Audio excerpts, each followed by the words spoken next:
In the fifth example, there's a bit of extra work to be done, so expect this video to be at least a minute or two longer than the others. We've been given integral of dx out of root of 4x minus x squared. This approach needs you to use the method of completing squares. It sounds complicated, but very easy. With the question of integral of 4x minus x squared, I want to focus majorly on what's inside, that is the 4x minus x squared. So I'll begin with minus x squared plus 4x. I'll pull out the minus, that means have the equation in brackets with the minus outside. So the process of completing squares involves you pulling out the coefficient of x, which is this specific number 4. So every time look for the x to power 1 and pull out its coefficient. I'm going to write it here beside. The next step, step 1, is pull out the coefficient. Step 2 is half the coefficient. Then step 3 is square the coefficient. This is actually not that big. I'm just expanding it for further explanation, like not to rush through things very fast. So here is subtract this coefficient from itself, but in the equation. So let's go back to the equation and apply this. We have negative x squared minus 2 times the coefficient I told you, halved, plus the same coefficient squared minus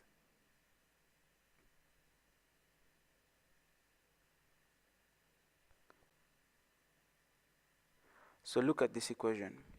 It looks confusing, but this is the process of completing squares. And with more examples, you'll probably understand how all this process comes about. So this becomes x squared minus, do not cancel these 2's.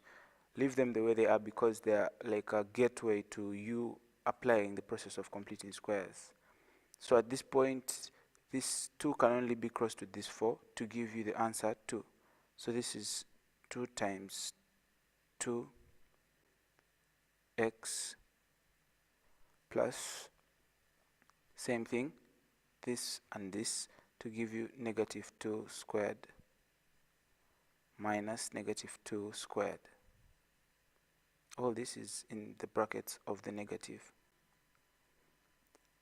So you're going to pick out this portion of the equation. That means this term and this term are going to be the ones in your square. So x minus 2 squared, then you continue with the rest of the terminologies, minus negative 2 squared. I hope I haven't confused you. This expression within these brackets is exactly this. If you try to expand x minus 2 squared, you're going to get exactly x squared minus 2 times 2, which is 4x, plus negative 2 squared, which is 4.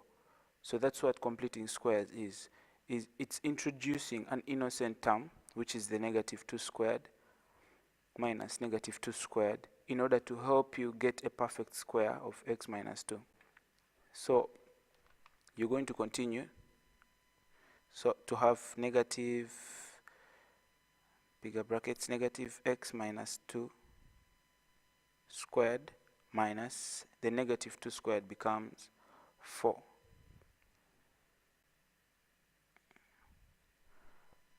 Finally, bring the negative back in to have negative x minus 2 squared plus 4, and rearrange this finally to have 4 minus x minus 2 squared. and this is what you're going to have at the equation in the question. Integral of dx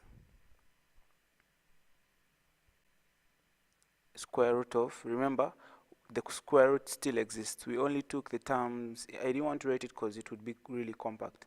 It still exists. We just took its terms inside. So what was first 4x minus x squared is now 4 minus x minus 2 squared. So that's what you write, 4 minus x minus 2 squared. And this is the term that you're going to use in any of these two equations. Putting the completing, let me just draw this line, putting this work aside, the completing squares. Ask yourself, does this look more like any of these equations? Does this equation look like the first or the second equation? I think it looks like the second equation. So we're going to take the second equation's approach to say that the integral of dx root of 4 minus x minus 2 squared equals to, side work, you're going to ask what is the value of a squared. Our a squared, which is the first term, is 4. So that makes our a equals to, remember, you square root, you find the square root, so the square root of 4, which gives us our a as 2. Not having enough space, I'm just going to continue here. U squared will equal to x minus 2 squared.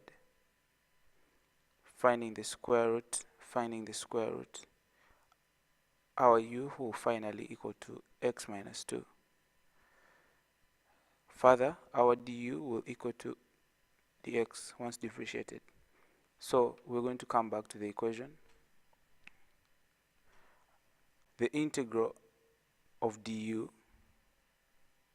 out of the root of a squared minus u squared, the left side of it being stated up here.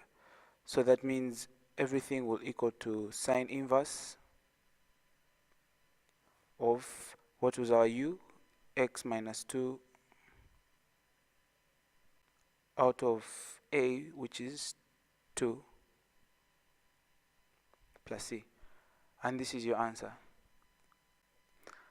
I think this concept is very easy if you actually just take time to look at it. If I went a bit fast, please take a pause and go through the video, or you can go through the video again, or you can wait for the next video. I'm going to explain a number similar to this one.